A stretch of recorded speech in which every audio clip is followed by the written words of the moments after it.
Thanks to iStockPhoto for contributing footage to this episode. Check them out at iStockPhoto.com.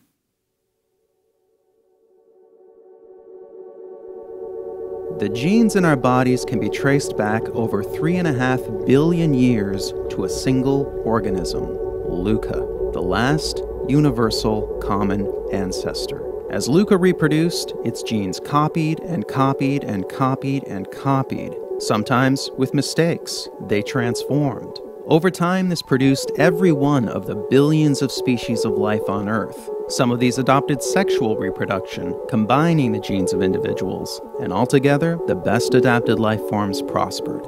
This is evolution. Copy, transform, and combine.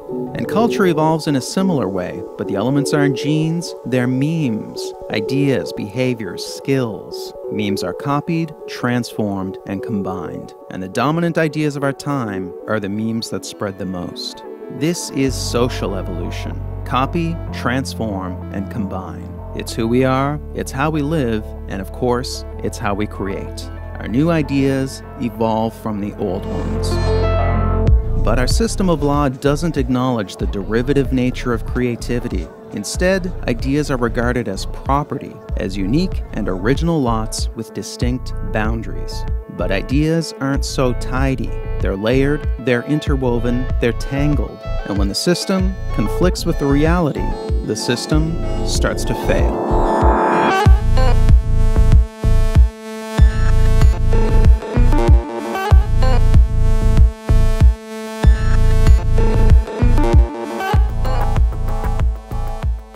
For almost our entire history, ideas were free. The works of Shakespeare, Gutenberg, and Rembrandt could be openly copied and built upon. But the growing dominance of the market economy, where the products of our intellectual labors are bought and sold, produced an unfortunate side effect. Let's say a guy invents a better light bulb. His price needs to cover not just the manufacturing cost, but also the cost of inventing the thing in the first place. Now let's say a competitor starts manufacturing a competing copy. The competitor doesn't need to cover those development costs, so his version can be cheaper. The bottom line, original creations can't compete with the price of copies.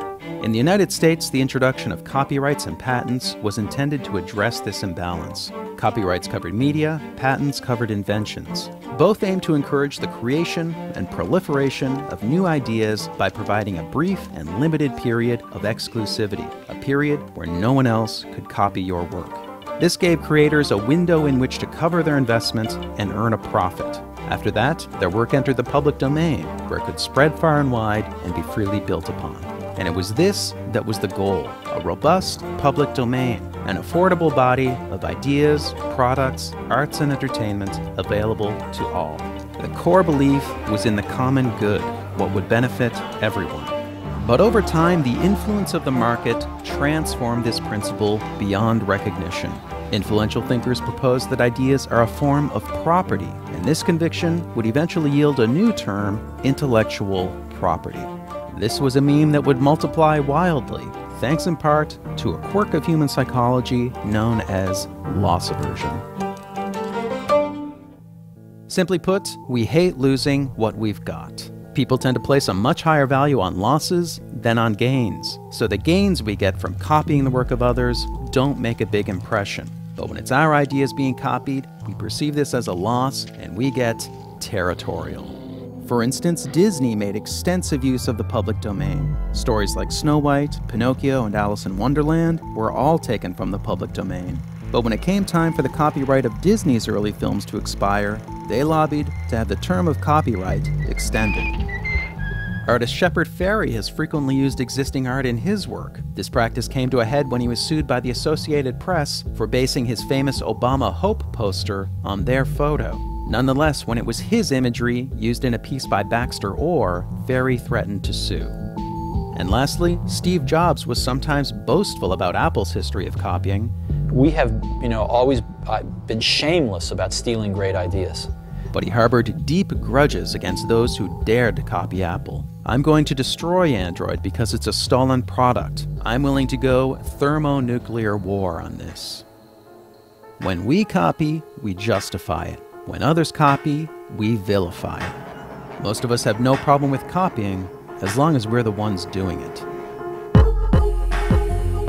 So with a blind eye toward our own mimicry and propelled by faith in markets and ownership, intellectual property swelled beyond its original scope, with broader interpretations of existing laws, new legislation, new realms of coverage, and alluring rewards. In 1981, George Harrison lost a $1.5 million case for subconsciously copying the doo-wop hit He's So Fine in his ballad, My Sweet Lord.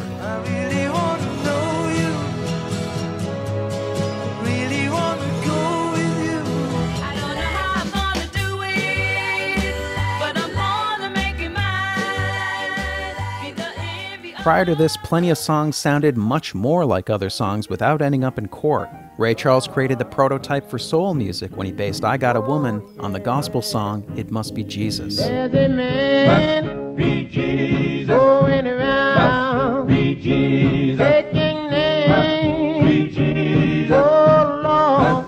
Say I got a woman way over town, good to me, oh yeah.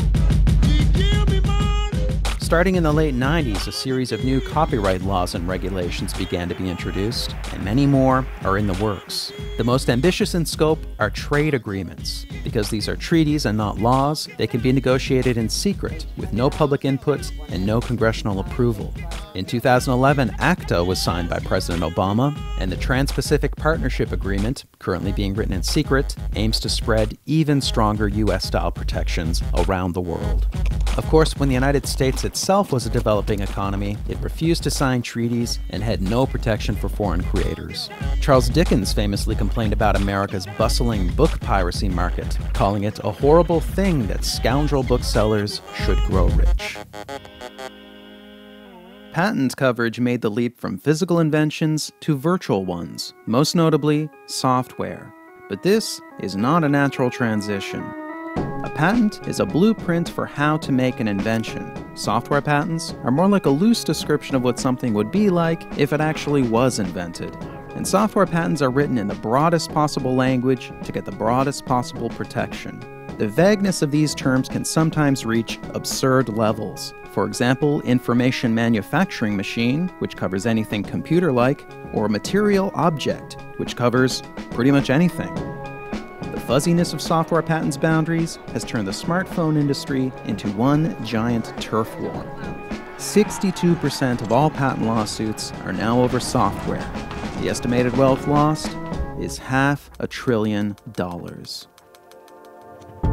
The expanding reach of intellectual property has introduced more and more possibilities for opportunistic litigation, suing to make a buck.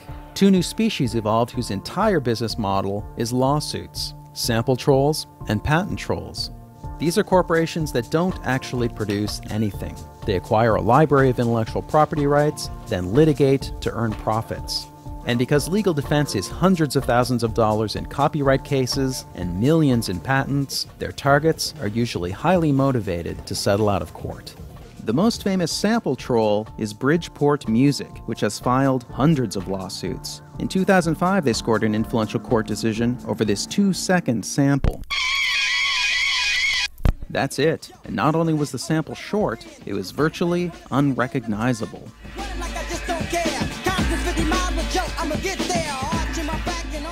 This verdict essentially rendered any kind of sampling, no matter how small, infringing. The sample-heavy musical collages of hip-hop's golden age are now impossibly expensive to create. Now, patent trolls are most common back in that troubled realm of software. And perhaps the most inexplicable case is that of Paul Allen. He's one of the founders of Microsoft, he's a billionaire, he's an esteemed philanthropist who's pledged to give away much of his fortune, and he claims basic web features like related links, alerts, and recommendations were invented by his long-defunct company. So the self-proclaimed Idea Man sued pretty much all of Silicon Valley in 2010, and he did this despite no lack of fame or fortune.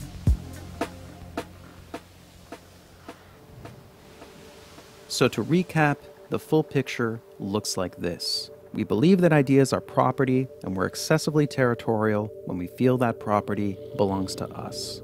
Our laws then indulge this bias with ever-broadening protections and massive rewards.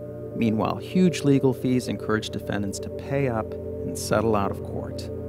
It's a discouraging scenario, and it begs the question, what now?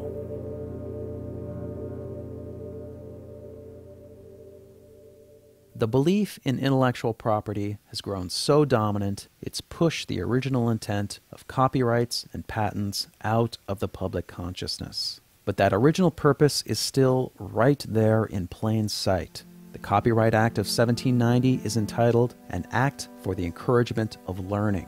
The Patent Act is to promote the progress of useful arts. The exclusive rights these acts introduced were a compromise for a greater purpose. The intent was to better the lives of everyone by incentivizing creativity and producing a rich public domain, a shared pool of knowledge open to all. But exclusive rights themselves came to be considered the point, so they were strengthened and expanded. And the result hasn't been more progress or more learning, it's been more squabbling and more abuse. We live in an age with daunting problems. We need the best ideas possible, we need them now, we need them to spread fast. The common good is a meme that was overwhelmed by intellectual property.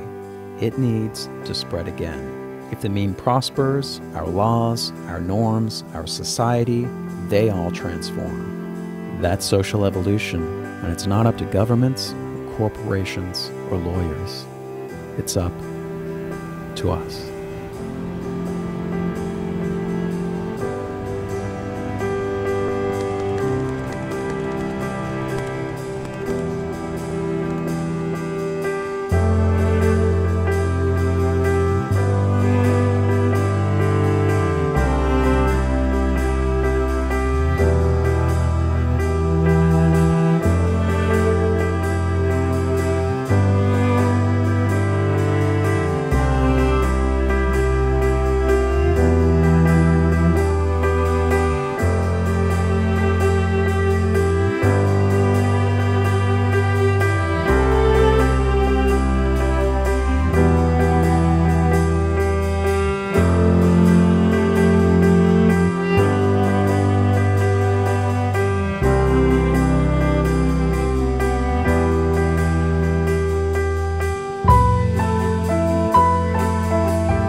Hi there, I'm Kirby. I made Everything is a Remix with help from these folks.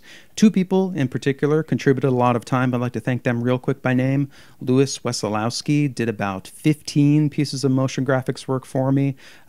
He contributed a lot of time, a lot of effort, and the video is better because of it. My thanks to Louis.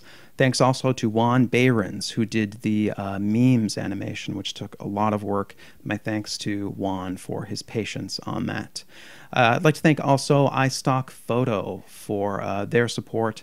They donated a lot of stock footage to this episode, and I think it was one of the elements that helped raise the production quality of this episode to the highest level that it's been yet. So if you are in need of royalty-free stock footage, do check them out because they have a good service and they are nice people. But most of all, I want to thank you for your attention. I really do value it, and I try very, very hard to make the most of that time that you give me. So thank you so much for coming along on this journey with me. It was an absolute joy to do it. I get asked all the time if there's more after this. There's not. This is the conclusion. This is the end. There are extra things that you might enjoy, but that's the end of the main story. So there'll probably be another supplement video, kind of like the Matrix and Tarantino ones that Rob G. Wilson made for me. There'll probably be another video along that line.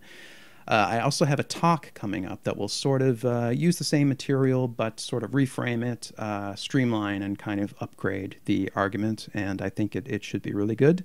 I'll also have limited edition t-shirts and posters for sale in the near future. So if you would like a memento, stay tuned for those. I think they'll be very nice.